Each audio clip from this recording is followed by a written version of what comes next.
My car broke down, so I took my wife's Mercedes to pick her up from the gym. The guard handed me her bag and said, her husband left this for her. But that man wasn't me. Name's Derek Walsh, 55, born and baked under the Texas sun. Grew up thinking success was a cold beer, a paid-off truck, and a woman who didn't mind your snoring. I built houses for 30 years, first with my hands, then with other people's hands, and I sold the company last year for enough money to finally retire without worrying about the price of gas or shingles. These days, I spend my mornings on the porch with coffee, my afternoons pretending to fix things that aren't broken, and my nights convincing myself that peace isn't boring. It's just really, really quiet. Then there's Clara, my wife, 42 going on 25 if you believe Instagram. I call her my second act. We've been married 6 years, long enough for me to memorize all her moods and still not understand half of them. She's beautiful, smart, and smells like eucalyptus and debt. Every month, she finds new ways to make Amazon think we have triplets to feed. Still, I used to think we were balanced. She brought the sparkle, I brought the stability. She liked fancy dinners, I liked backyard BBQs. We met somewhere in the middle, usually Olive Garden. But lately, Clara's been on a wellness journey. That's her phrase. In my book, if you have to call something a journey, it's already expensive. She joined a new gym about 3 months ago, some place called Zen Forge. Don't ask me how that name makes sense. She wakes up at 6 every morning like she's training for the Olympics of running away from responsibility. 2 hours, cardio and yoga. She chirps, slipping into those neon leggings that cost more than my first toolbox. I used to think it was cute, the discipline, the focus. But now, I don't know. Something about the way she grabs her water bottle and avoids eye contact feels off. My gut's been talking. Not the acid reflux kind. The kind that buzzes when something's not right. I've always trusted that gut. Saved me more than once. Like back when I was 29, crawling under a client's deck, and I just knew there was a rattlesnake nearby. Didn't see it, didn't hear it, but I backed out slow, and sure enough, the dog started barking, and out slithered that snake like it was late for a meeting.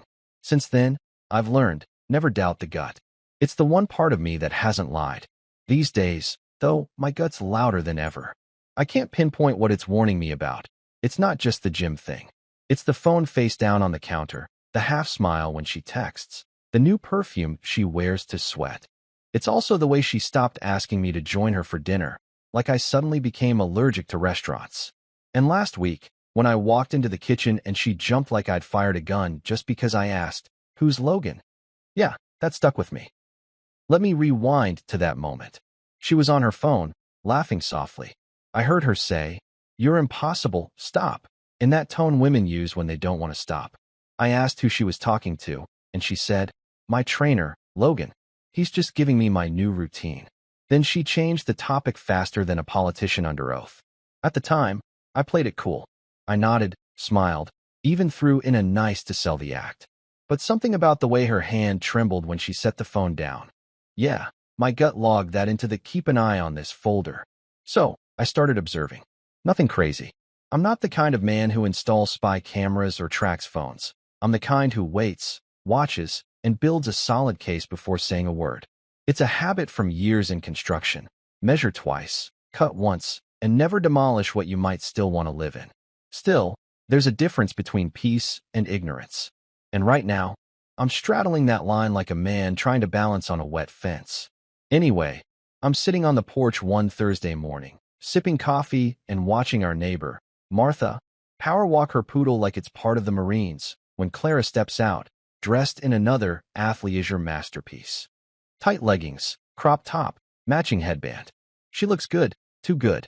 I whistle, because that's what husbands are supposed to do when their wives look like magazine ads. She gives me that polite smile you give a cashier when they compliment your groceries. Then she says, "Don't forget we have dinner with the Turners on Saturday." The Turners. Lord help me. Her parents. If pretentious had a family crest, it'd be hanging over their fireplace. Margaret Turner thinks I'm too practical. Henry Turner once told me I dress like I'm always 10 minutes away from mowing a lawn. I told him it's because I like being ready for emergencies, like this conversation. They come from that side of society where they call regular folks salt of the earth, but wouldn't touch the salt shaker themselves. I grin at Clara and say, "Can't wait. I'll polish my boots. She rolls her eyes. Please don't wear those. Dad's friend from the club will be there. I chuckle. The club? Oh no, wouldn't want to scare the elites with denim and decency. She sighs like I'm the burden of her lifetime. I sip my coffee, calm as Sunday. After she drives off, I sit there listening to the birds and my own unease. You ever get that feeling where your peace is too quiet, like something sneaking up behind it? That's me lately. Every time she says yoga, I hear story. Every time she says client call, I smell cologne that isn't mine. Later that day, I stop by Joe's Hardware. Old habits die hard. Joe's a talker, runs the kind of shop that's half business, half therapy. He leans over the counter and says, "Heard your wife's been hittin' that new Zenforge place." My cousin works maintenance there. Says it's like a soap opera in spandex. I raise an eyebrow. Soap opera? He grins. Trainers flirtin', clients flexin', folks pretendin' they're single. My cousin says it's wild. I chuckle, but inside my stomach tightens. Small towns run on gossip, and gossip's rarely a liar. It just adds extra seasoning. That night, Clara's unusually cheerful. She talks about her progress and how her trainer says she's got great potential. Potential for what? I ask. She laughs. Endurance. Core strength. I smirk. Yeah, I've noticed your core's been very dedicated lately. She misses the sarcasm completely, or pretends to. Then she says, "You should join me sometime, Derek. You'd love the atmosphere." I snort. Sweetheart, the only atmosphere I need is the one with a grill, a recliner, and the Cowboys game. She rolls her eyes and heads upstairs. A minute later, I hear her phone buzz and a soft giggle that doesn't belong to a wife texting her husband. That's when I decide something. I'm done ignoring my gut. Over the next few days, I keep my cool. Still make her breakfast. Still nod and smile. But I also start paying attention. She leaves at 6:15 every morning. Says she'll be back by 8:30. Twice, she came home closer to 10, claiming she stayed late to stretch. If stretching takes 2 extra hours, she's auditioning for Cirque du Soleil. By Sunday, I'm convinced something's cooking. Maybe it's nothing. Maybe it's everything. But peace doesn't feel like peace anymore. It feels like waiting for a storm you can smell but not see. That evening, I find myself walking through the house with a weird sense of nostalgia. Every photo on the wall feels like an old commercial for a product that's been discontinued. The laughter in those frames feels rented. We built this life together, her decorating, me fixing, but now it's like the foundation's cracking and only I can hear it. I pour myself a bourbon and sit on the back porch, watching the sunset bleed into the horizon. The dog, Buddy, plops down beside me, giving me that look dogs give when they know you're thinking too much. I scratch his head and mutter, "You ever get that sense someone's painting over the truth, bud?" He licks my hand. That's a yes. I glance toward the driveway, where her Mercedes gleams like a trophy. She loves that car more than she loves air. I bought it 2 years ago after she said the old SUV didn't match her brand. I didn't even know we had a brand. But it made her happy. At least, that's what I thought back then. Now I'm not so sure what makes her happy. Or who. Still, I'm not rushing into accusations. That's not my style. I've seen too many good things ruined by hasty demolition. You gotta find the right beam before you swing the hammer. So, for now, I let her think everything's fine. I'll wait. I'll watch. My gut's talking again, low but steady. It says, "Derek, something's coming." And I believe it. Because peace only lasts until someone mistakes it for weakness. So I finish my bourbon, watch the sun disappear behind the oak trees, and whisper, "Let's see where this journey takes us, Clara. You keep running, and I'll keep measuring. Because I might be retired, but I've still got one last blueprint left in me." Wednesday morning started like any other, a symphony of small annoyances. The coffee machine sputtered, the news anchors were yelling about politics like unpaid actors, and Clara left the bathroom light on again, as if electricity were free with every yoga membership. I told myself, "Derek, today you'll stay calm. No drama. No overthinking." Spoiler, that promise didn't survive till noon. I was supposed to head to the hardware store to grab some deck screws for my neighbor, Hal, who somehow managed to build a shed that leaned like it was drunk.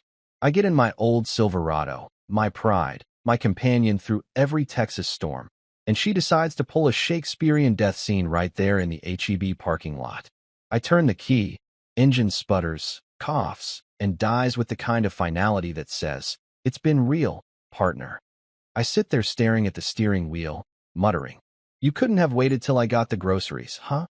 Now, normally, I'd pop the hood, tinker a bit, and get her running again. But it's 100 degrees, and my patience has a shorter lifespan than a TikTok trend. So I call a tow truck, and in the meantime, I call Clara. "Hey, sweetheart, truck's dead." I say, "Mind if I take your car?" She hesitates a second too long. Yeah, sure, but I've got a class soon." "I'll be quick," I tell her. "Just gotta run errands." She sighs. "Fine. Keys are on the counter. Just be careful. It's due for detailing." Translation: don't get your blue-collar fingerprints on my luxury. I grin. "Copy that, Your Majesty." So I drive her Mercedes GLC. This rolling spa on wheels that smells like new leather, luxury perfume, and financial irresponsibility. I swear, the car even sighs when you close the door, like it's disappointed you're not wearing designer. I can see why she loves it. It's everything I'm not. Sleek, quiet, pretentious. Anyway, halfway to the repair shop, I get this bright idea. Clara's always saying I should be more spontaneous, right? So I figure I'll surprise her after her workout. Maybe grab smoothies. Maybe remind her that her husband still exists and can drive a German vehicle without crashing it. The gym, Zen Forge, sits right next to a boutique coffee shop called Grind and Glow, which sounds like a caffeine-fueled cult. The parking lot's full of shiny cars and people wearing more spandex than an Avengers movie. I park, step out, and immediately feel underdressed, like I've wandered into a fashion show for people who pretend to meditate. That's when Toby, the security guard, spots me. Toby's the kind of guy who looks like he used to play linebacker but now counts yoga mats for a living. He waves big and says, "Oh, you're early. She forgot her bag. Her husband dropped it off already." Now, I'm a patient man. I've dealt with inspectors, lawyers, and in-laws. But that sentence hits like a sucker punch. I blink and smile politely. "Come again." He laughs. "Yeah, her husband came by earlier. Real nice guy, dropped off her gym bag. Said she'd left it in his car." I chuckle because sometimes you need humor to buy time for rage. "That's so." "Sure is," he says proudly, like he's giving directions to heaven. "She's inside, been here a while. Doing her second session today. Real dedicated." Dedicated, huh? That's one word for it. I thank Toby and head back to the car. My palms are sweating, but my face? Calm as a priest at confession. Inside the Mercedes, I stare at the dashboard for a minute, heart drumming like it's trying to get my attention. Her husband, Toby said. Now, unless Clara got remarried during her lunch break, there's something here that smells like rotten protein shakes. I glance at the passenger seat, where her fancy gym bag rests. Designer logo front and center, probably cost more than my first set of tools. Curiosity wins. I unzip it. Inside, towel, charger, water bottle, perfume, and something heavy at the bottom. I pull it out. A men's Rolex. Silver, clean, engraved on the back with the initials, LP, and there it is, a receipt from a place called the Peachwood Grill, dated 2 nights ago. Signed, Logan Pierce. I lean back and exhale, long and slow. Well, ain't that a kick in the teeth? My first instinct isn't to rage, it's to calculate. My grandma always said, never raise your voice when you can raise your eyebrow. I zip the bag, put it back like I found it, and start thinking, who the hell is Logan Pierce? A trainer? A sugar daddy? A magician who makes my wife disappear for hours? I'll find out soon enough. When Clara finally walks out of the gym, she looks radiant, sweaty but glowing, like someone who just solved world hunger. She freezes the moment she sees her Mercedes. Her eyes flicker from the car to me, to the gym, then back to me again. That's 3 lies forming before she even opens her mouth. "Oh, you fixed the truck?" she asks, too cheerful. "Nope," I say, keeping my tone light. "Just borrowed yours. Toby said your husband dropped off your bag earlier." She blinks. The smile twitches like bad Wi-Fi. "Oh, he meant one of the trainers. We joke like that. You know Toby, always kidding." "Ah, I know it. Cute joke. Real knee slapper." She laughs nervously, then hugs me. Too tight, too fast, like she's trying to erase the last 30 seconds. "You didn't have to come all this way. I was about to head home. I figured I'd pick you up," I say. "Maybe get smoothies, my treat." "Actually, I already had one," she blurts. "Ah," I say again. "Productive day then." She nods, too quickly. Yup. Great day. Let's head home. On the drive back, she fills the silence with small talk. Weather, errands, some influencer she follows who manifested a Tesla. I just smile and let her talk, nodding in all the right places while my brain rewrites every memory of the past 6 months. When we pull into the driveway, she thanks me, kisses my cheek, and rushes inside to shower. I stay in the car for a while, staring at that bag sitting innocently in the back seat. That Rolex is burning a hole through the leather like it knows I'm not done. Inside, she hums upstairs, water running. I walk to the kitchen, grab a bourbon, and lean against the counter. I pull out my phone, open my notes app, and type 3 words, find Logan Pierce. Then I sip and smile, because if there's one thing I've learned in construction, it's that every crack starts small. 10 minutes later, she comes down, hair wrapped in a towel, smiling like nothing's wrong. What's for dinner? She asks. I shrug. Whatever we can make from the leftovers. She laughs. You and your leftovers. Hey. I grin. Old stuff can still be useful. You just have to know where the rod is. She doesn't catch it. She never does. She scrolls through her phone while I plate reheated chicken, humming like a woman who's definitely hiding something. Halfway through dinner, I say, Hey, what's your trainer's name again? She freezes just a microsecond, then recovers. Logan. What? Just curious, I say. Toby mentioned him. Said he's popular with clients. She shrugs. He's fine. Strict, but good at his job. Good at his job. I repeat, tasting the words like old gum. After dinner, she spends another hour scrolling Instagram, posting motivation quotes about balance and trust while I'm silently Googling Logan Pierce ZenForge trainer. And there he is, a chiseled jawline, perfect smile, the kind of guy who probably uses bro as punctuation. Trainer of the month. Picture with my wife, tagged client spotlight. I stare at the screen, chuckle softly, and whisper, Congratulations, Logan. You just won the wrong lottery. When I head to bed, she's already asleep, or pretending to be. I lie there in the dark, staring at the ceiling fan, listening to it click like a metronome, counting down to something big. The gut feeling from before? It's not whispering anymore. It's yelling through a megaphone. But I don't confront her. Not yet. You don't storm the house before you study the blueprints. Tomorrow, I tell myself, I'll call someone who knows how to follow trails without leaving footprints. Because whatever Claire is building here, it's about to collapse, and I plan to watch every brick fall in order. I take another slow breath and smirk in the dark. You forgot your bag, honey, I mutter to the ceiling. But you just handed me a blueprint. You ever hold something in your hands that feels heavier than it should? That's what that gym bag felt like sitting on the passenger seat beside me the next morning. I'd meant to drop it off at ZenForge for Clara. Be the good husband, do the noble thing. But the second I touched it, I knew I wasn't ready to let it go. It wasn't just a bag. It was a mystery in monogrammed leather. See, I'd been married twice before. Once to a woman who collected scented candles like they were trophies, and once to a woman who collected excuses. So, I know when something smells off, and it wasn't the eucalyptus lotion this time. That bag had secrets, and if marriage taught me anything, it's that secrets don't stay quiet. They hum, like an electrical wire right before it sparks. So, there I was, parked in front of my old workshop, sipping a lukewarm coffee, staring at this designer bag like it might talk back. Eventually, curiosity wins. I unzip it. Inside are the usual suspects: perfume, towel, charger, lip gloss, her gym ID. But tucked in one of those tiny side compartments where women store the stuff they think men never notice? Jackpot. A men's Rolex. Silver band, black dial, polished so clean I could see my dumbfounded reflection in it. Engraved on the back, LP.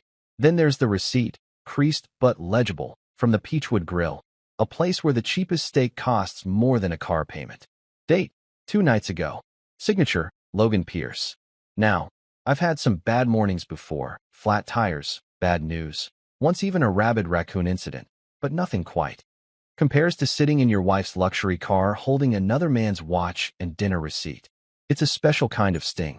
I don't rage. I don't throw things. I just sit there, breathing slow. When you've been through as many storms as I have, you learn anger's a waste of ammo. The trick is to stay quiet and let the truth dig its own grave. My grandmother used to say, never argue with a fool. They'll drag you to their level and beat you with experience. Clara might be book smart, but she's emotionally reckless. If she's cheating, she's making rookie mistakes. I tuck the watch back inside and zip the bag closed.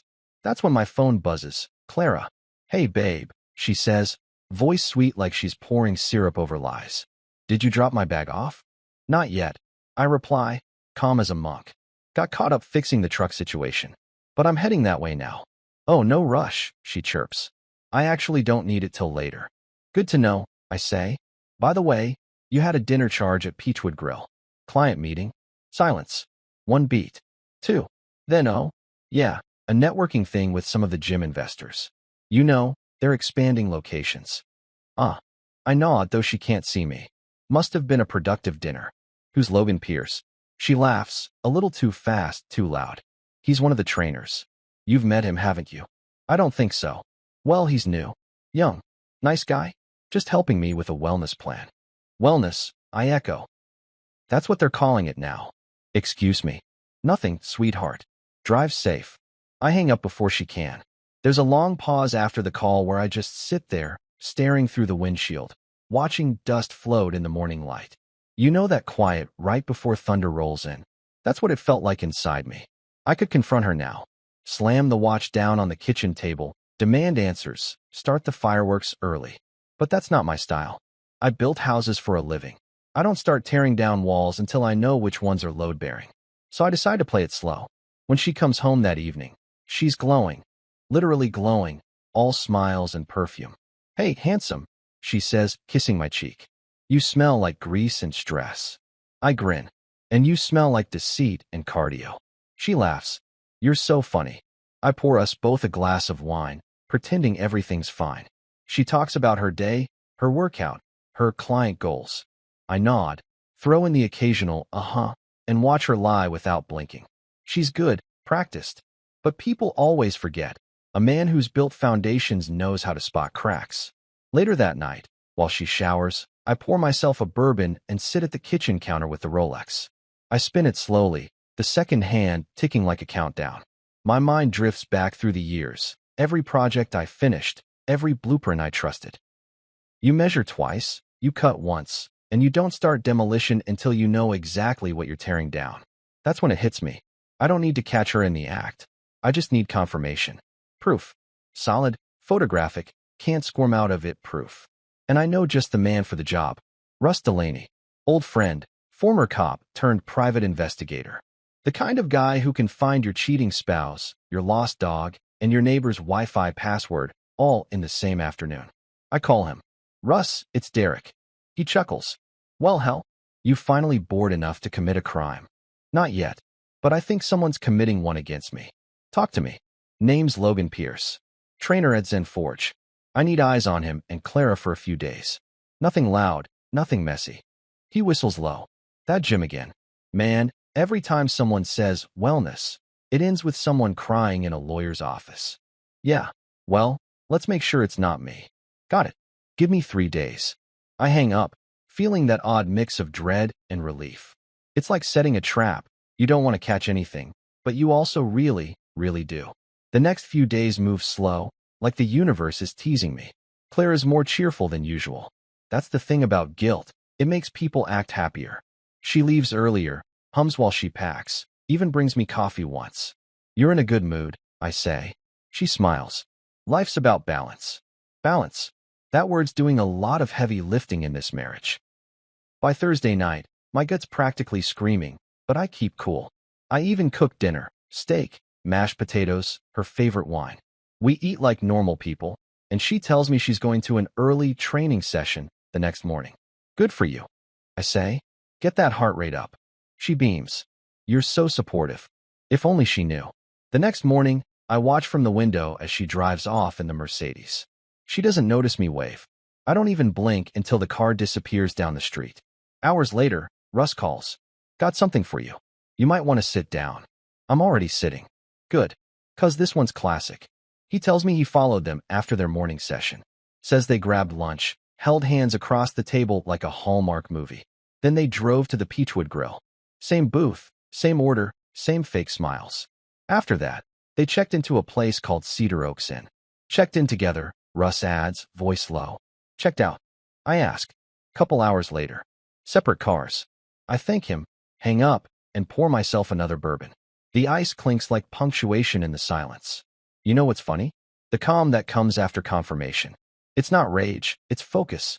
Like I finally have the blueprint. I stare at the Rolex again, that shiny little trophy of betrayal. There's no more guessing. Clara's lies just turned into my strategy. I could go nuclear, sure. Yell, scream, throw her stuff out. But where's the satisfaction in that? No, I'm a builder. I don't explode, I rebuild. So I start sketching plans in my mind. Quiet plans. Smart ones. The kind that end with me holding all the cards while she wonders how she lost the deck. When Clara comes home that night, she's all smiles. Long day. She sighs, tossing her shoes by the door. Yeah, I say, smiling. You must be exhausted. She leans down to kiss me. You have no idea. Oh, sweetheart, I think. You have no idea. That night, the house was quiet, too quiet. The kind of quiet that lets you hear your own thoughts, and mine were pacing like restless hounds. Clara was upstairs showering, probably humming that same self-care playlist she loves, the one with songs that make betrayal sound empowering. I sat at the kitchen counter with my old friend, bourbon. Neat, strong, honest. Qualities I suddenly missed in people. The Rolex sat right in front of me, gleaming under the warm light. I spun it on the counter like a coin, the second hand ticking with smug precision. Expensive thing. Definitely not the kind of watch you forget in a gym bag. Especially not when you're a married woman's trainer. The engraving on the back, LP, almost mocked me. Logan Pierce. Man even had a movie star name. Probably moisturizes his elbows and calls it skin discipline. Now, I could have stormed upstairs, kicked open that bathroom door, and demanded answers. But here's the thing. When you're in construction as long as I've been, you learn not to swing the hammer until you're sure which beam holds the roof up. You don't start demo day until you know exactly what you're tearing down. So instead of blowing up, I decided to plan. I took another sip of bourbon and thought about my options. Option 1, confrontation. Dramatic, satisfying for about 30 seconds, then messy. She'd cry, deny, maybe throw in a "you're paranoid, Derek," and I'd end up the villain. Option 2, patience. Gather proof, let the truth corner itself. I always preferred slow builds over quick collapses. So I pulled out my phone and called Russ Delaney, my old buddy from the force. We'd built decks together back in our 20s, then he traded his hammer for a badge. Now he's a private investigator, semi-retired, spends half his time fishing and the other half catching cheaters who think sunglasses and secrecy make them invisible. Russ, I said when he picked up, you still in the business of digging up ugly truths? He chuckled, that same gravelly laugh that sounded like it had seen too many crime scenes and cheap cigars. Well, if it pays better than trout, sure. Who we looking at? My wife. And a guy named Logan Pierce. Trainer at Zen Forge. He whistled low. Oof. The old gym romance. Classic. Nothing like endorphins and bad lighting to make people forget their vows. You want me to tail him? Yeah. I just need confirmation. Names, faces, maybe a receipt that doesn't involve kale smoothies. Got it. Give me 3 days. 3 days. That's all I needed to keep calm. I hung up, put my phone face down, and stared out the kitchen window. The Texas night stretched wide and silent, moonlight spilling over the yard like a spotlight on a man about to make a terrible decision. The dog, Buddy, slept by the door, occasionally twitching in his dreams, probably chasing rabbits or better spouses. Upstairs, Clara's shower turned off. I quickly slipped the Rolex back in the bag, zipped it shut, and placed it right where it was before, on the counter near her purse. I poured another half-inch of bourbon just as she walked in, wearing a silk robe and that fake smile she saves for when she's trying to act normal. Long day? She asked, voice soft, practiced. Something like that, I said, swirling the drink. You? Oh, cardio, yoga, mindfulness. She opened the fridge, pulled out a bottle of sparkling water, her latest clean living obsession, and leaned against the counter. You didn't happen to drop my gym bag off, did you? Nah, I said casually. Didn't have time. Figured I'd bring it tomorrow. Her eyes flicked to the bag, then back to me, just for a second. Most people wouldn't notice it. I did. The little micro-expression of panic before she smoothed it over with a smile. Oh, that's fine. I'll take it tomorrow. I smiled. Good plan. She tilted her head, maybe sensing something under the surface. You okay, Derek? You've been quiet lately. Just enjoying the peace, I said, with a grin that probably looked a little too sharp. You ever notice how quiet can tell you things noise can't? She blinked, confused. What does that mean? Nothing, I said. Just a thought. She shrugged and padded upstairs, leaving me alone again with the bourbon, the watch, and my thoughts. I didn't sleep much that night. Every sound, the fridge hum, the creak of the stairs, even Buddy's snoring, felt like static on a bad frequency. My mind replayed every moment of our marriage in reverse, trying to pinpoint when the crack started. Maybe it was that first networking trip to Austin last fall, or the sudden shift from Netflix nights to early workouts. Or maybe it was me, thinking comfort was enough to keep love interesting. By the next morning, I'd made up my mind. No confrontation until I had facts. Not suspicions, not assumptions, facts. Because when I move, I don't miss. Clara left early again, yoga mat in hand. Same script as always. I watched her drive off, then sat at the table with my phone, waiting for Russ to deliver the truth. The man's efficient. By day 2, he texted me.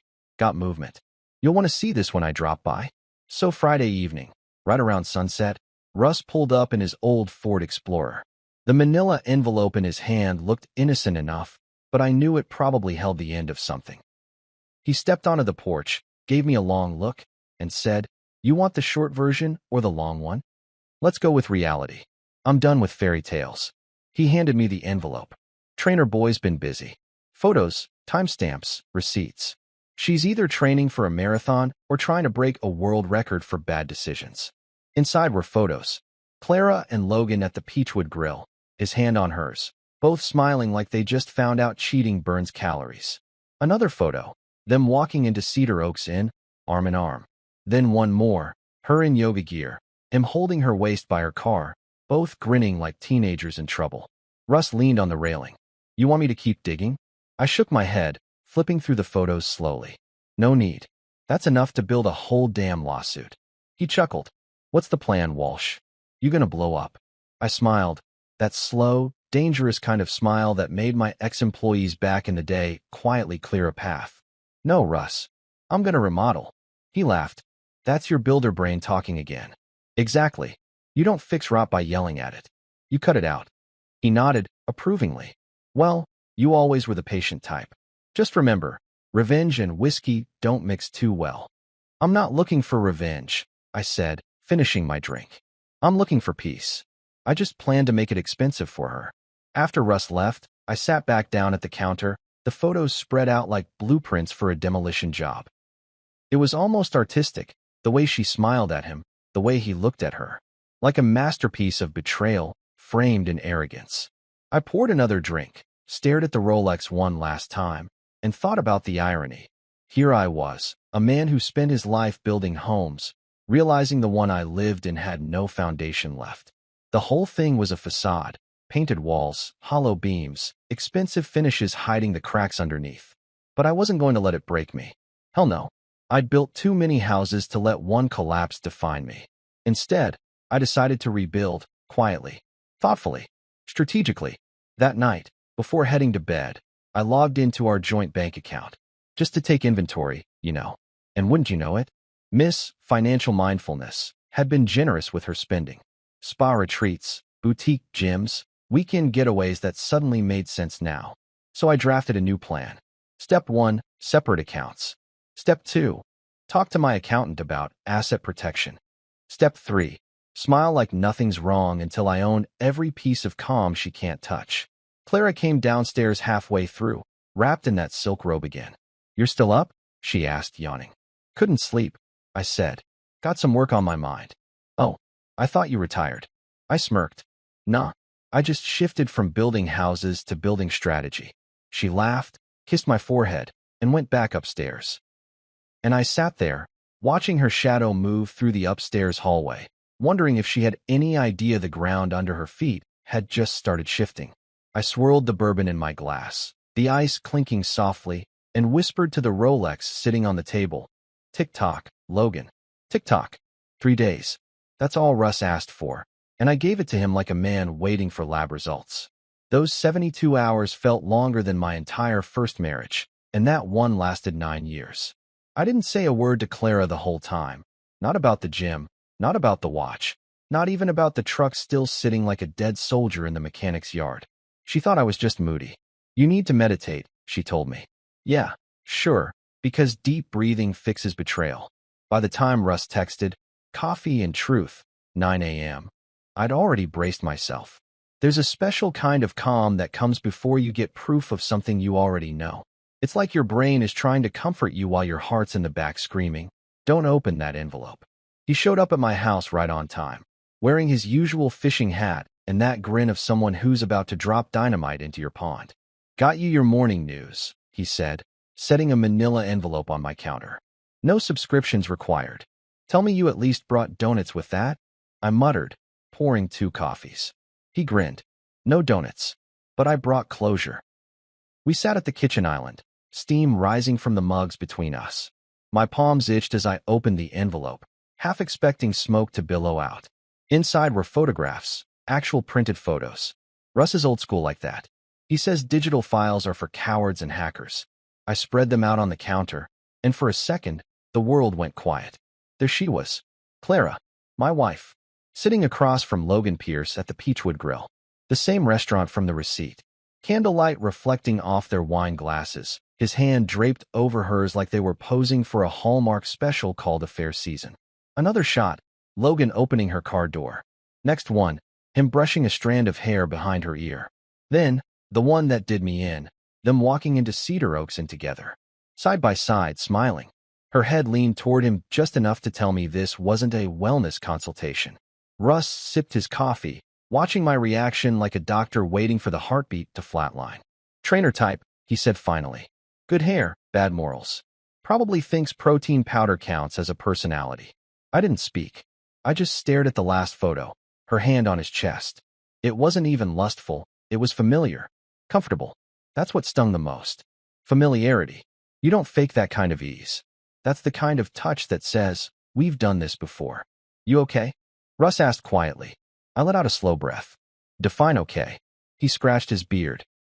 "You want me to keep following him?" I shook my head. "No, that's enough. I got what I need." He leaned back. "So what's the plan, Walsh? You gonna go full Texas Chainsaw or just classic divorce court?" I chuckled. "Neither. I'm not blowing up my own house because somebody else tracked mud on the porch." He smirked. "So you're staying calm?" "Calm," I said, lifting my coffee. "But not quiet." He laughed, raising his mug in salute. That's the Derek I remember. After Russ left, I sat there staring at those photos spread out across my counter like crime scene evidence. Proof. There it was. Tangible, undeniable proof. I should have felt destroyed, or furious, or something loud. But instead, I felt steady, focused, like I'd been living in fog, and someone finally opened a window. You ever notice how betrayal doesn't explode? It seeps, like water through drywall. Slow at first, then one day, you realize the whole wall's rotten. Clara's been seeping lies for months. All I did was finally pull off the wallpaper. Around noon, I poured myself a bourbon. Yeah, I know, too early. But so's adultery, so we're even. I took my glass and the photos out back, sat on the porch swing, and let the wind flip them around on the table like cards in a bad poker hand. Buddy, my dog, jumped up beside me, his head resting on my knee. "She's a piece of work, huh, bud?" He wagged his tail, probably thinking I meant he was getting a treat. "You ever notice how cheaters always look happier before they get caught?" I asked him. He yawned. Smart dog. Knew this wasn't his problem. I thought about the irony. Clara married me because she said she was tired of immature men. Wanted someone stable, dependable. Well, congratulations, sweetheart. You got dependable. Too bad you confused stability with stupidity. The more I stared at those pictures, the more the edges of my anger sharpened into something useful. Revenge wasn't my style, but restoration? That I could do. See, when you spend your life building things, you also learn how to rebuild them better, stronger, smarter, quieter. By evening, Clara came home, humming some upbeat song about self-love. She dropped her gym bag by the door and walked into the kitchen. "Hey babe," she chirped. "You're home early." I smiled from the table. "Yeah, had a productive day." She kissed my cheek, then reached for the fridge. "You okay?" You look intense. I'm great, I said. Just working on a new project. Oh, she turned, curious. What kind of project? I grinned. A remodeling one. She laughed, oblivious. You miss construction, huh? You have no idea, I said, sipping my bourbon. She didn't even notice the envelope sitting under a stack of mail. Didn't see the photos waiting like landmines. She poured herself a glass of sparkling water and went upstairs to shower, humming the same damn tune. I watched her go, and part of me almost pitied her. Almost. That night, I laid the photos out on my workbench in the garage. My old domain. The smell of sawdust and oil always calmed me. I looked at those faces, hers and his, and thought, you have no idea what's coming, do you? Because I wasn't just going to confront her. Oh no, I was going to rebuild my piece, brick by brick, and leave her wondering how the hell the walls closed in. I called Russ again. You still got that contact at the gym? Yeah. What? I might need a little help with some policy enforcement. He laughed. You're a dangerous man, Derek. Only when I've been pushed into early retirement. I spent the rest of the night planning. Step 1.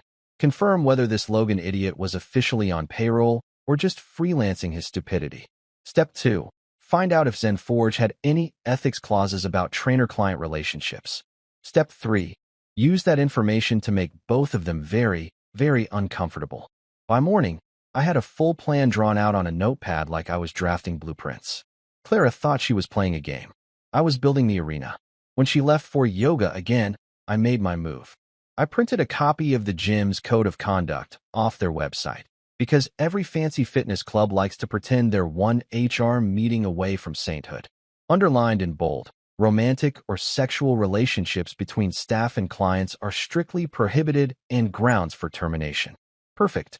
Then I stapled the policy to one of Russ's photos, Clara and Logan holding hands, and slipped it into an envelope marked confidential. I addressed it to the gym's manager, Mr. Crawford, who looked like a man that still believed in rules. I wrote a polite note. Dear Mr. Crawford, as a concerned community member and former business owner, I wanted to bring to your attention a potential breach of professional policy within your facility. Out of respect for your staff and members, I'll keep this matter discreet. I trust you'll handle it appropriately. DW. Then I drove to the gym, parked 2 blocks away, and dropped the envelope in the mail slot like a man delivering divine justice. Walking back to my truck, I felt lighter than I had in weeks. There's something peaceful about taking action quietly. No yelling, no drama, just precision. Like tightening the last screw on a perfectly fitted frame. That evening, Clara came home glowing again. Hey, you'll never guess who's being promoted at the gym, she said. Logan might be getting a senior trainer position. I sipped my coffee, smiling inside. That's so? Sounds like a big responsibility. Yeah, they're doing evaluations this week. I raised my cup. Well, I'm sure he'll make a lasting impression. She grinned. You're funny. I'm patient, I corrected. The next morning, my phone buzzed. Russ again. You're gonna love this, he said. Logan just got called into the manager's office. 10 minutes later, he walked out looking like he'd swallowed a cactus. Guess who was standing there watching? I smirked. Let me guess, his client? You bet. She froze like a deer in headlights. I hung up, sat back, and let out a long breath. Justice, it turns out, doesn't always need noise. Sometimes it just needs timing. I looked at the photos one last time before sliding them into a folder labeled Completed Projects. Then I poured myself a bourbon, toasted the silence, and thought, measure twice, cut once, and never doubt the gut. I've always believed revenge is just construction with better lighting. You don't tear something down because you're angry. You do it because the foundation's rotten.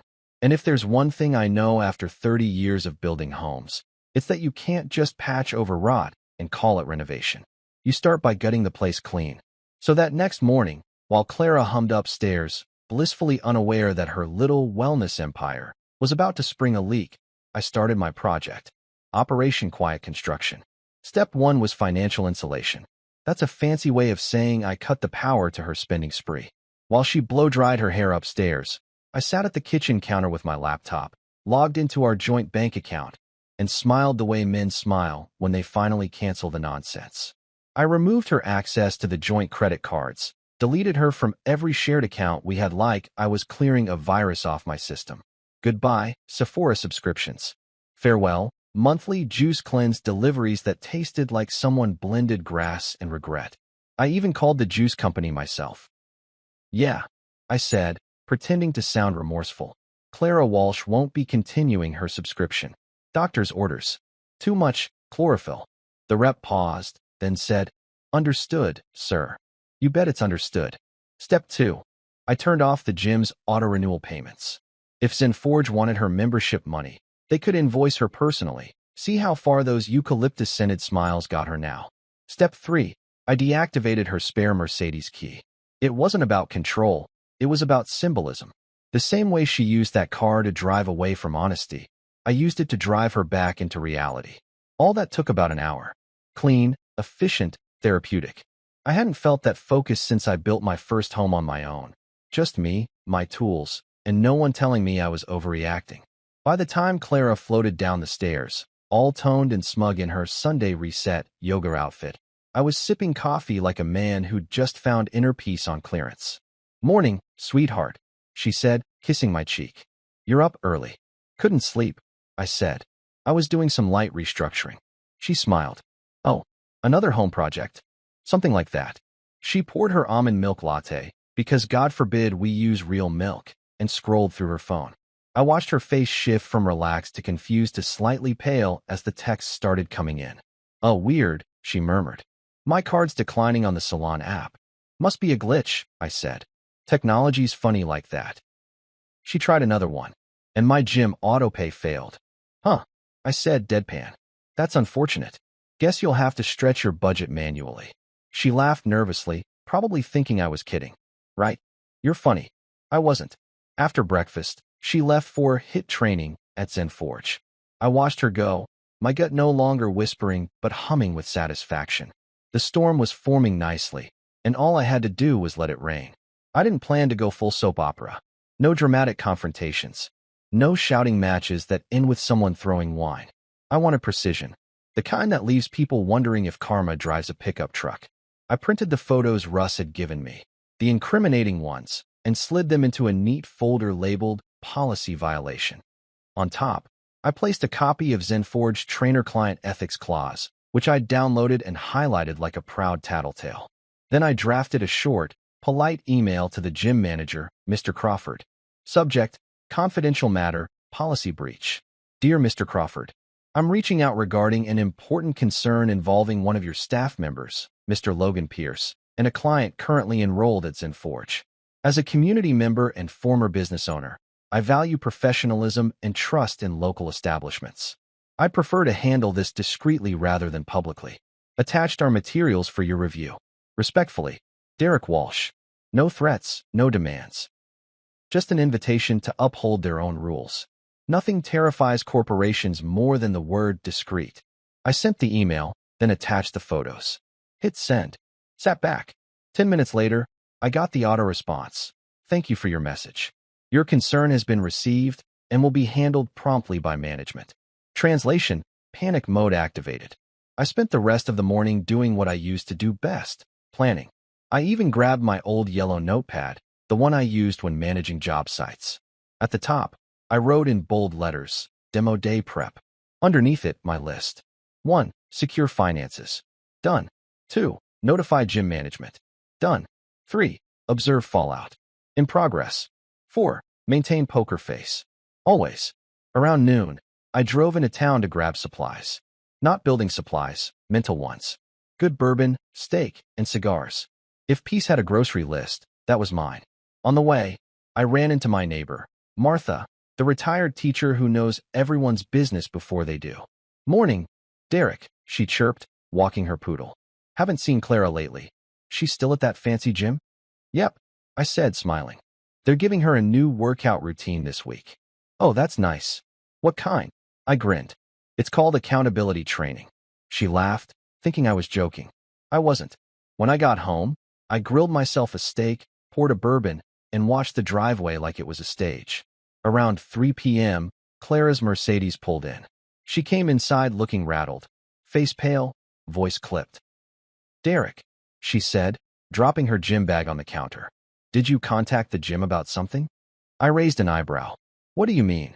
She folded her arms. Mr. Crawford called me into his office. He said there's been a complaint about me and my trainer. You wouldn't complain?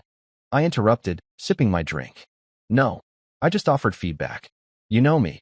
Always want places to improve. Her eyes narrowed. This isn't funny. Logan got suspended. Suspended? I said, feigning surprise. Wow, must be serious.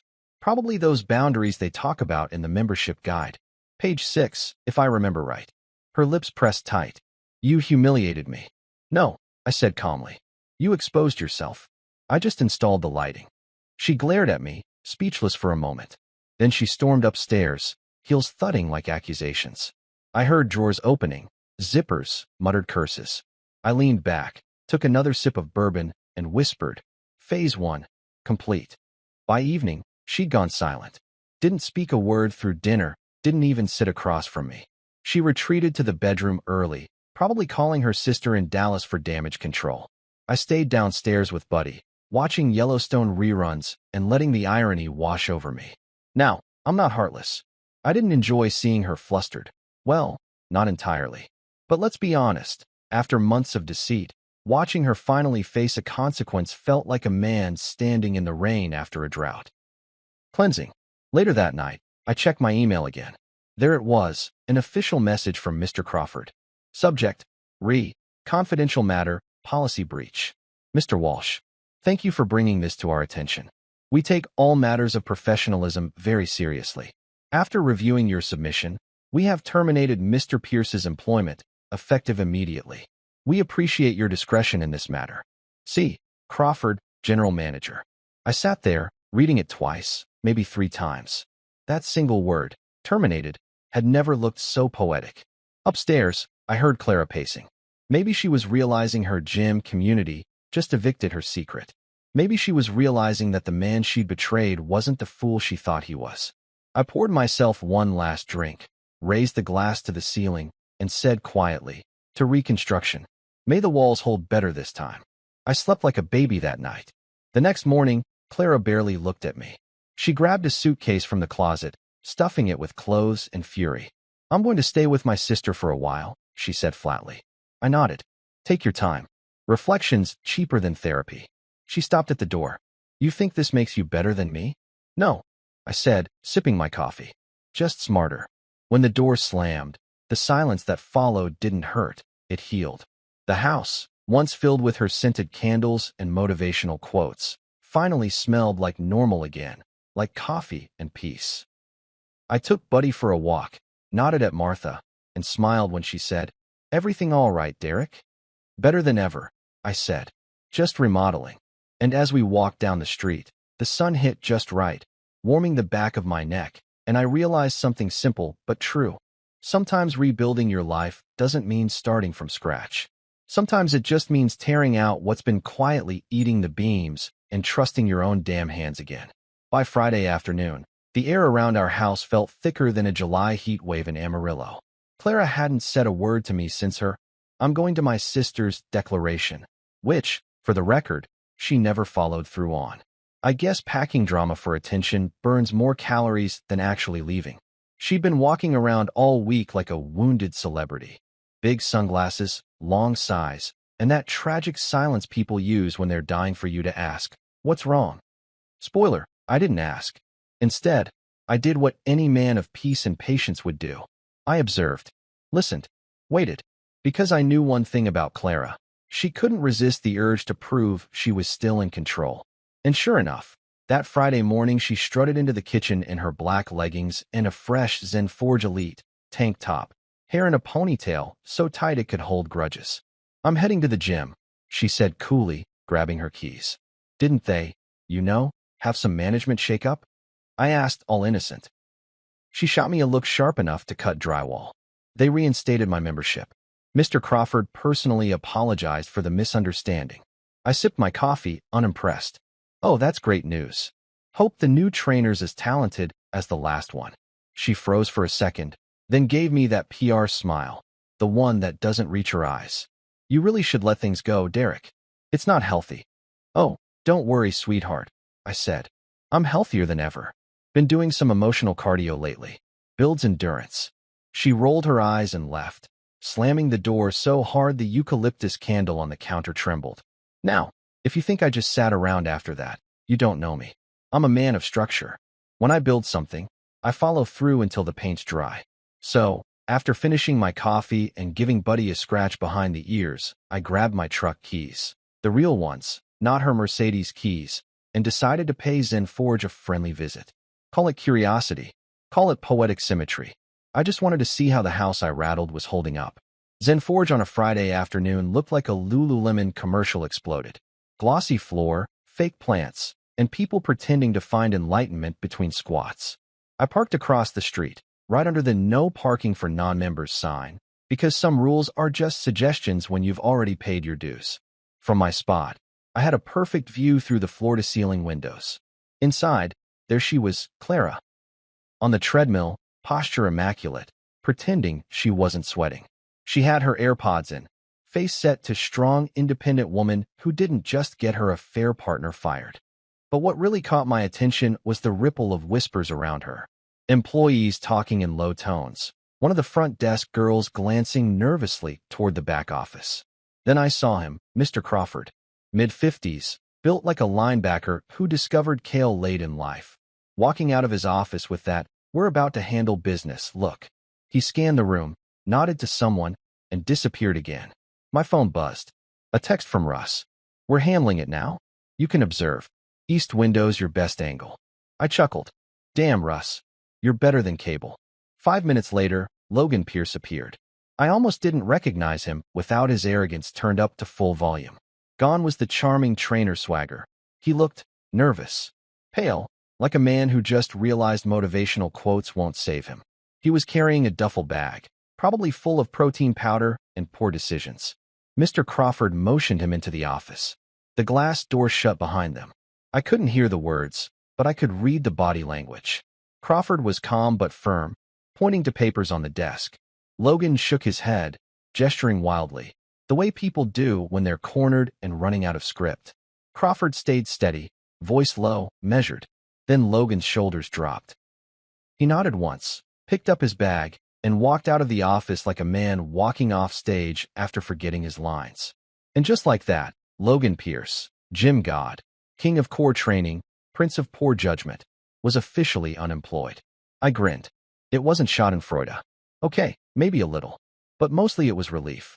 Watching that man's career pack itself into a duffel bag felt like hearing the final nail click into place on a well-built frame. Clara was still on the treadmill when Logan walked out. Their eyes met for a split second. She slowed down, her confident stride faltering.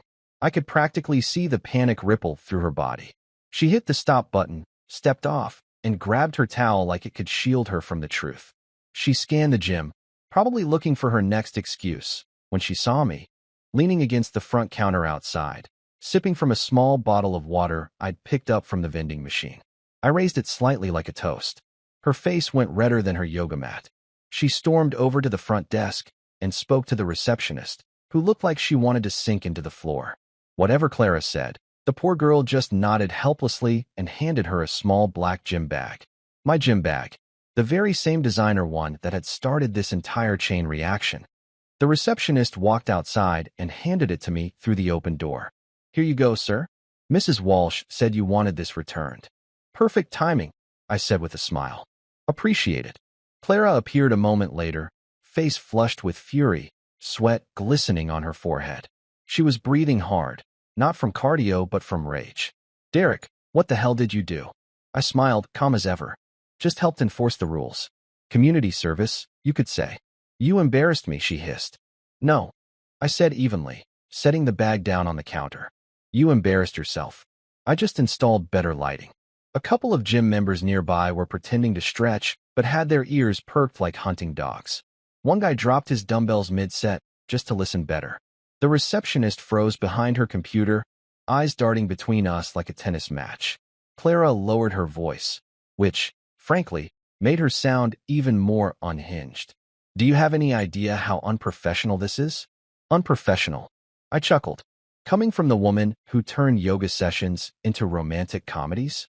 Her jaw tightened. "You think this is funny?" "No, I think it's justice with air conditioning." She stepped closer, finger pointing at me. You think cutting off my cards, my accounts, humiliating me, it makes you some kind of hero? I shrugged. No, just a man reclaiming his peace. You should try it sometime. For a moment, neither of us spoke. The only sound was the faint whir of treadmills and the click-click of someone's earbuds case snapping shut. Then she shook her head, eyes glassy but defiant. You'll regret this, Derek. I smirked. I doubt it. Regrets for people who didn't take their gut seriously. She stared at me like she wanted to burn a hole through my skull, then spun on her heel and stormed toward the locker rooms. The gym floor stayed frozen for a few seconds. Then life awkwardly resumed. People pretending not to have just witnessed the emotional equivalent of a car crash. I turned to the receptionist, who looked like she might actually combust from stress. Sorry about the commotion, I said kindly. I'll be on my way. She nodded quickly. It's fine, sir. Have a nice day. Oh, I plan to, I said, slinging the bag over my shoulder. As I walked out, I passed Toby, the security guard who'd accidentally set this whole thing in motion. He gave me a sheepish wave. Everything all right, Mr. Walsh? Better than all right, I said. You were right, Toby. She did have a husband. Just the wrong one. He frowned, confused, but I patted his arm. You're good, man. Keep doing your job. Outside, the sun was bright, almost poetic.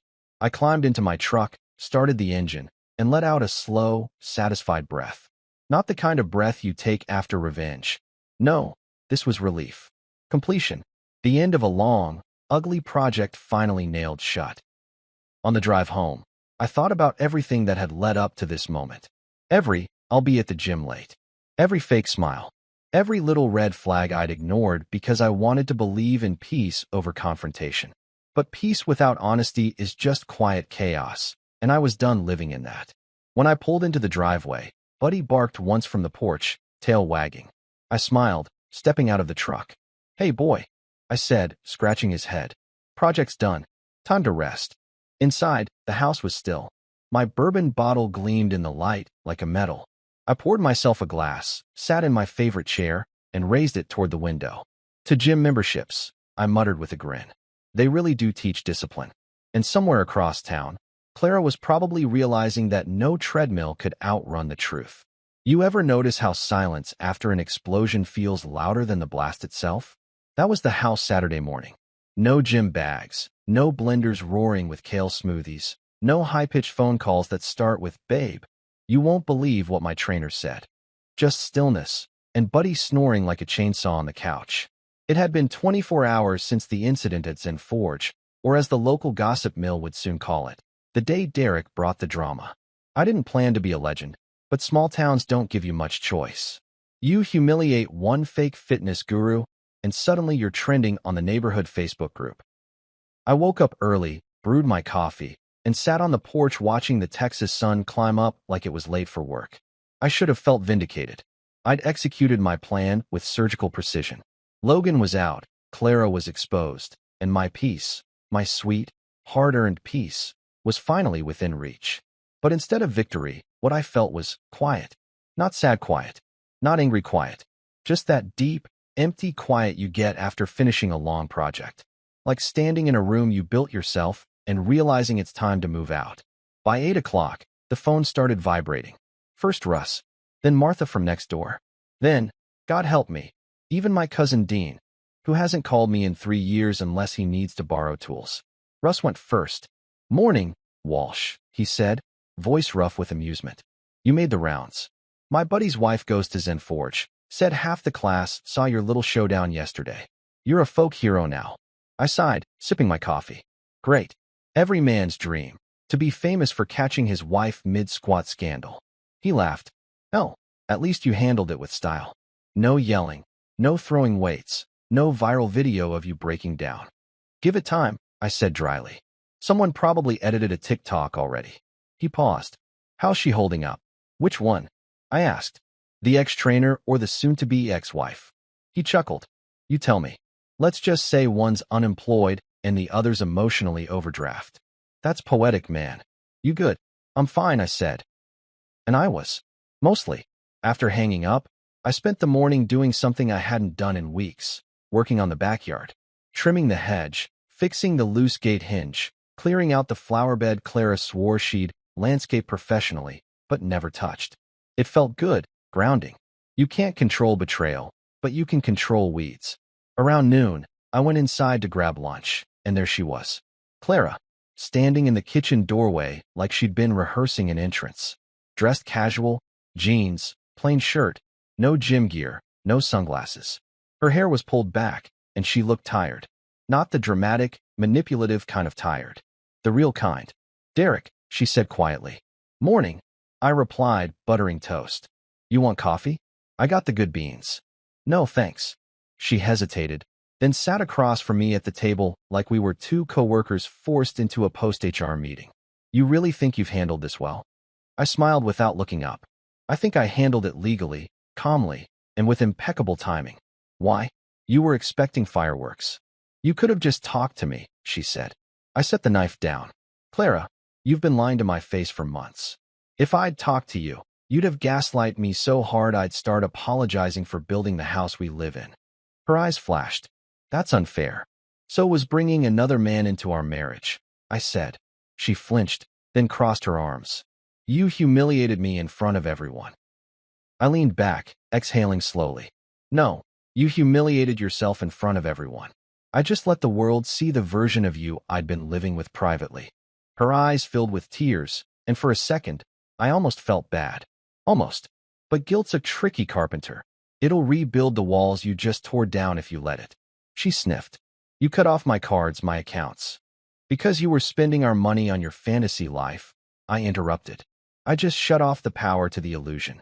She stared at me for a long time, probably realizing her old tricks, crying, guilt-tripping, rebranding herself as the victim, weren't going to work here. The silence stretched, heavy and uncomfortable. Then she said softly, "You were never really here, Derek. You were always building something, fixing something. You never just stopped and saw me." I laughed quietly. "Oh, I saw you, Clara. I just didn't recognize who you were pretending to be." She blinked away tears, grabbed her purse, and stood. "I'm staying at my sister's in Dallas for a while." I nodded. "Good. Take the time to reflect. Maybe they've got mirrors that show more than filters." She opened the door, then stopped halfway out. "You think you've won?" "No," I said simply. "I think I've finally stopped losing." The door clicked shut behind her, and the sound was cleaner than I expected. Final. After she left, I sat there for a while, staring at her untouched coffee mug. Then I let out a breath I didn't know I'd been holding. The weight on my chest, months of doubt, anger, second-guessing, finally lifted. I wasn't happy. Not yet. But peace doesn't come in fireworks. It shows up like an old dog, sits beside you, and doesn't leave. Later that day, Martha popped over with her poodle, nosy as ever. "So, I heard about the scene at Zen Forge," she said, eyes wide with delight. "You're practically a celebrity around here. Folks saying you handled it like a gentleman." I smiled faintly. "A gentleman who drinks bourbon at noon, sure." She laughed.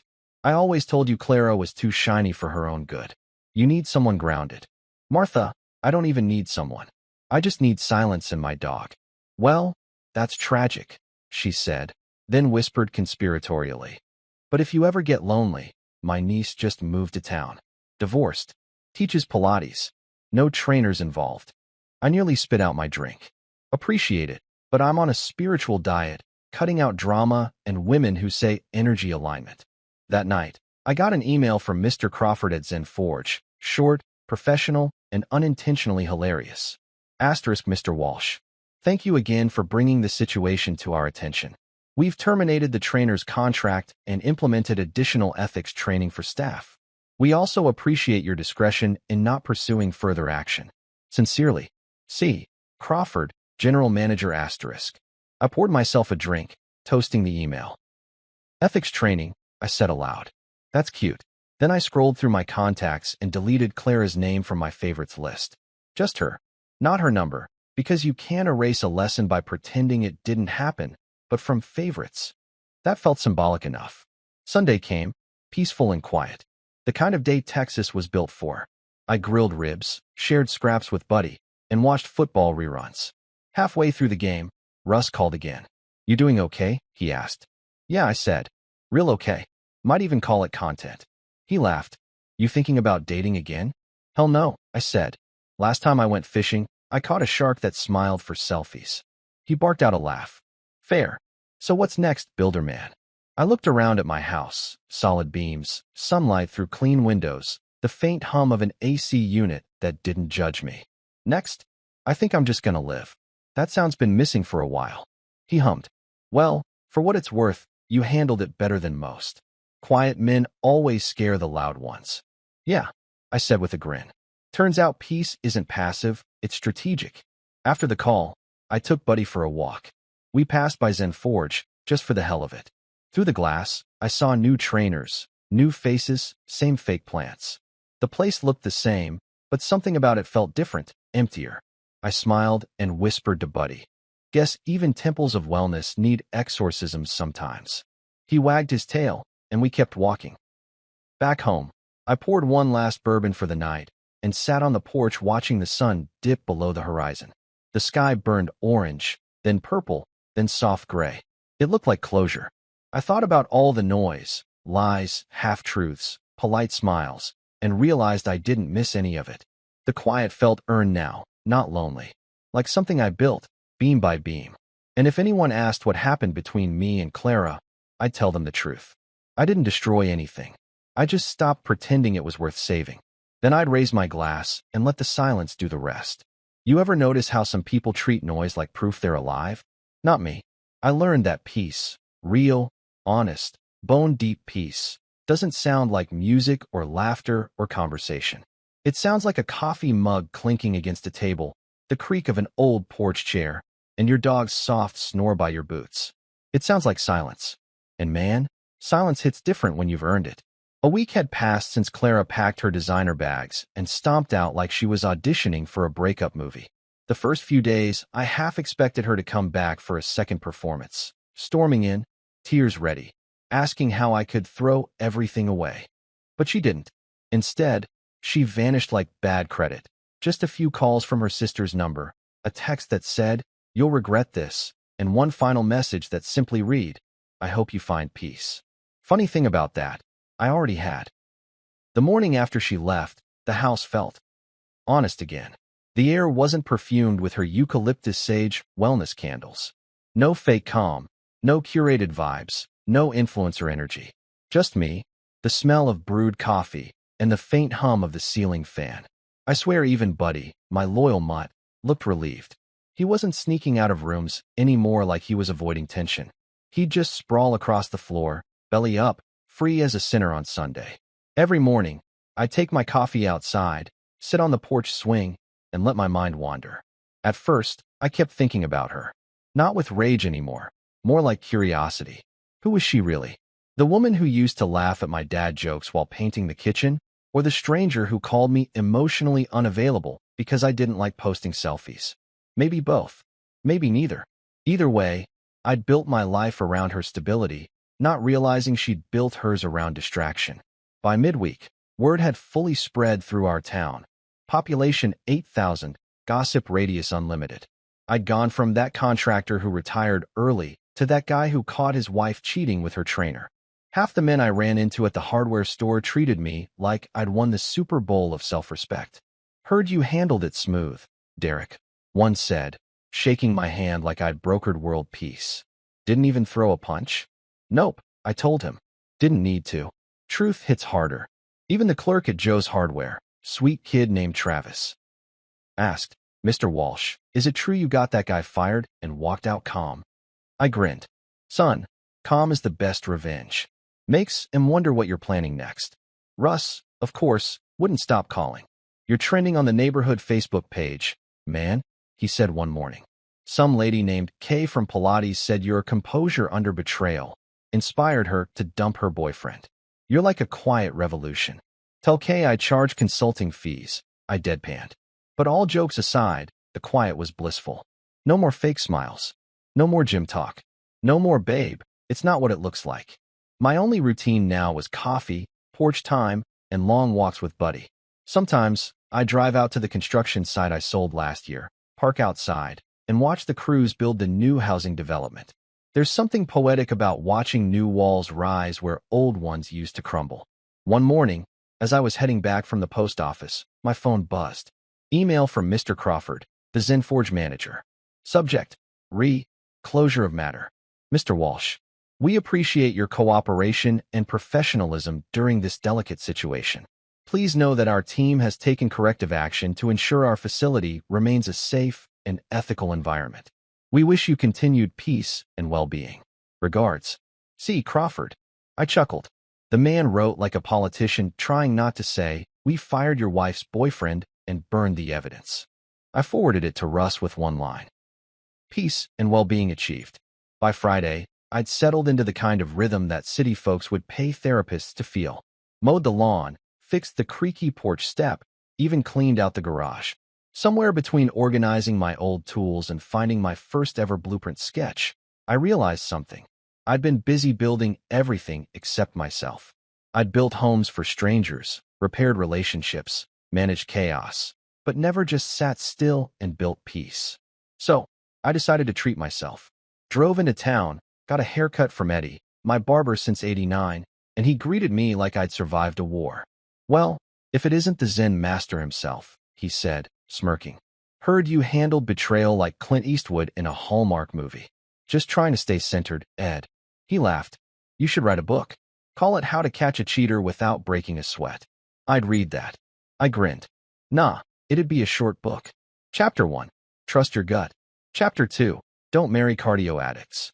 When I got home, Martha waved from across the street. "Clara called me," she shouted. I raised an eyebrow. "Oh yeah? How's Dallas treating her?" Martha leaned on her fence, loving every second of the drama. "She said she's taking time to reconnect with her true self." I snorted. "Hope her true self likes paying her own bills." Martha laughed so hard her poodle barked. "You're terrible, Derek." "Free man, Martha. I've earned it." That night, I sat out back with a plate of ribs and a glass of bourbon. The stars were bright, one of those rare, perfect Texas nights where the air feels heavy with meaning. I thought about everything that happened and realized I wasn't angry anymore. I wasn't even hurt. I just understood. Some people chase drama like oxygen because they don't know how to breathe without it. I used to think peace was boring, but turns out it's addictive once you get a taste.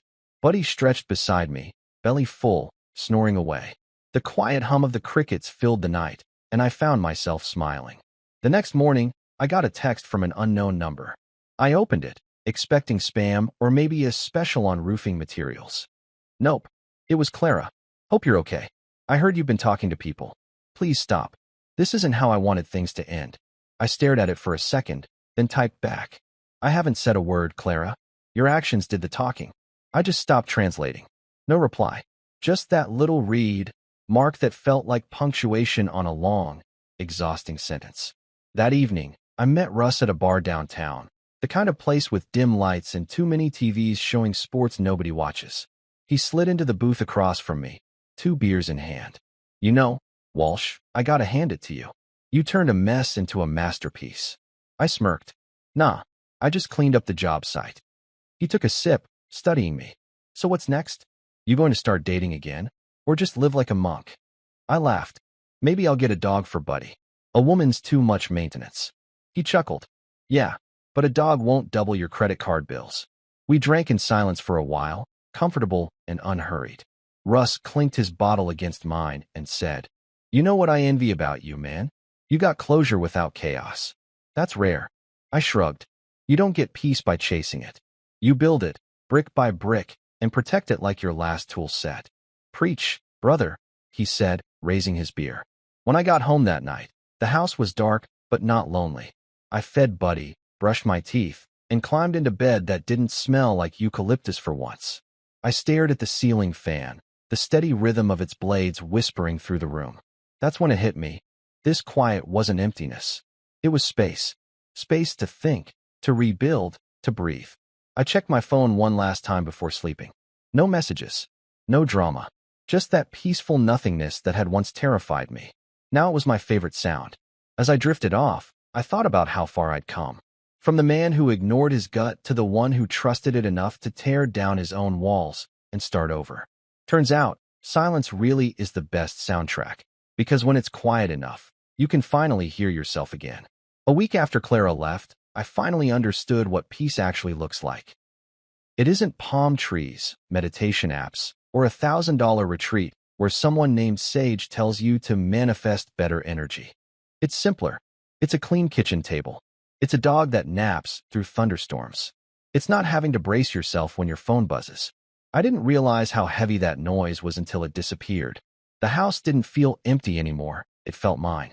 Every wall, every piece of wood I'd cut and nailed years ago, every beam I'd measured twice before setting in place, still standing, still solid. Clara used to call this place too practical. I call it proof I build things to last, even if people don't. That Monday morning, I woke up at 6 like always, brewed my coffee, and stepped onto the porch to watch the sunrise over the pecan trees. Buddy padded out beside me, tail wagging lazily.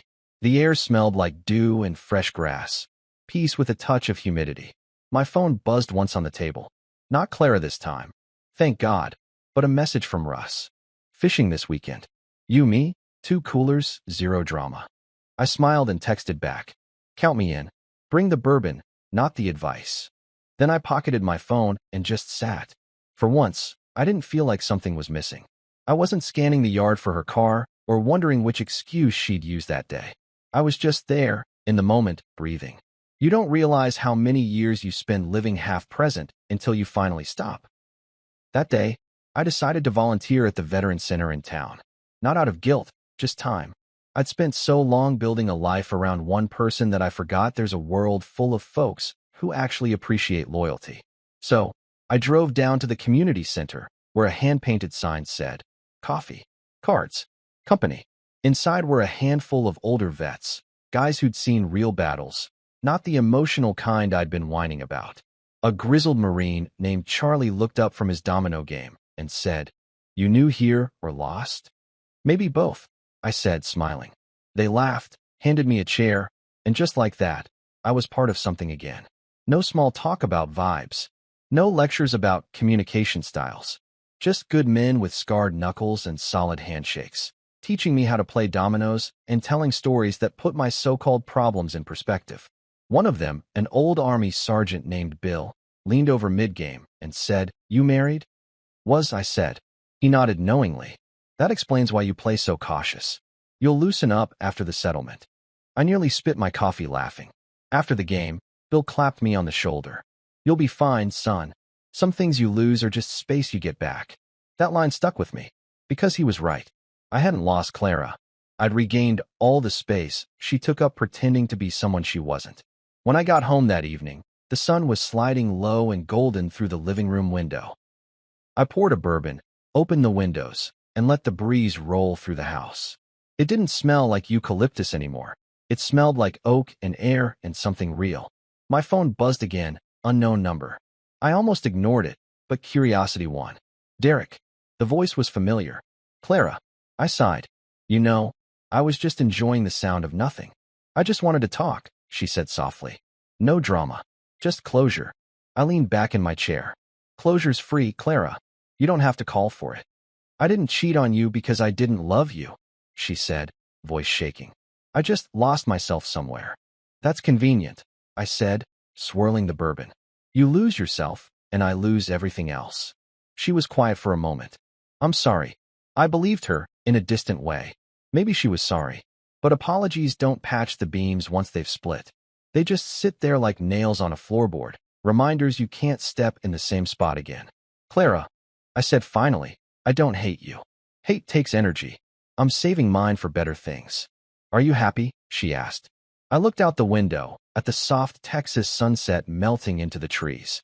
Happier than I've been in years. She sniffled. I'm glad. Really?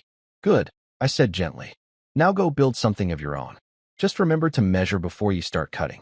She laughed weakly, recognizing my old line, and then the call ended. No yelling, no tears, just the quiet click of 2 people officially done. That night, I slept like a man who didn't owe anyone an explanation. Over the next few weeks, I kept busy. Helped out at the Veteran Center twice a week, started restoring an old Ford truck I'd kept in storage, even joined a woodworking club downtown. Turns out there's something holy about carving a block of walnut into something useful. It's like meditation for men who hate talking about feelings. Martha dropped by one afternoon with her infamous peach pie. You look good, she said, setting it on the counter. Less haunted. Guess I stopped renting my piece out to liars, I said. She grinned. That'll do it. We ate pie on the porch while Buddy chased butterflies in the yard. She told me the latest town gossip, that Zen Forge had rebranded under new management, and Mr. Crawford sent out an apology email to all members. Apparently, Logan Pierce moved to Houston to start over. I raised my glass and toasted the irony. May he find a treadmill sturdy enough to outrun his stupidity. Martha laughed so hard, she almost dropped her plate. That night, I went through some old photos. Me and Clara on vacation. Our first Christmas, the day we moved into this house. For the first time, I didn't feel bitterness. Just acceptance. Not every blueprint leads to a dream home. Some are meant to collapse so you can learn how to rebuild stronger. I slid the photos back into the drawer and picked up my sketch pad. Drew a rough plan for a workshop out back. Nothing fancy, just a place to make things with my hands again. The kind of space where sawdust could settle instead of resentment. When I told Russ about it later, he said, "You really can't sit still, can you?" "Nope," I said. "But this time, I'm building for me." He nodded, grinning. Call it what it is then, therapy with a nail gun. He wasn't wrong. By the end of that month, I had a solid frame built. 4 sturdy walls, 1 big workbench, a skylight that poured sunlight right where I planned to set my chair. The first day I stepped inside, the smell of fresh pine filled the air, and I felt something I hadn't in a long time. Pride without pain. I hung a small sign above the door that said, "Blueprint for Peace." Not because I was trying to be poetic, but because it fit. Every screw, every board, every cut represented a step away from chaos. And for once, the man staring back at me in the reflection of that skylight window looked steady. One Saturday, as I sanded down a plank, Russ stopped by with a 6-pack. "Damn," he said, looking around. "You really built this fast." "Didn't need blueprints," I said. I knew what peace looked like this time. He cracked a beer, nodded approvingly. "You think you'll ever let someone else in again?" I thought about it for a moment, wiping my hands on a rag. Maybe, if it happens naturally. But next time, I'm not building on shared property. My piece comes deeded in my name only. He laughed. "You sound like a philosopher with a tool belt. Better than a fool with a checkbook," I said. As evening settled, I sat outside the workshop, watching the sun dip low. The sound of cicadas filled the air, loud, but not intrusive. That's the thing about real peace. It doesn't demand silence, it just asks for honesty. Buddy curled up beside me, his fur warm against my leg. I reached down, scratched his ear, and whispered, "We did good, bud." He wagged his tail like he understood. Maybe he did. Dogs always seem to know when the storm's finally passed. I finished my drink, leaned back, and looked out across the open field behind the house. I used to think love was the foundation for everything. Now I know it's integrity. Love without integrity is just decoration, pretty for a while, but guaranteed to peel. So, if anyone ever asks me what happened between me and Clara, I'll tell them the truth with a smile. My car broke down, but my self-respect got a full-body upgrade. And I'll mean it. Then I'll raise a glass, listen to the quiet hum of my new workshop, and let the silence play me out. Because silence, I've learned, really is the best soundtrack for a man who finally rebuilt himself right.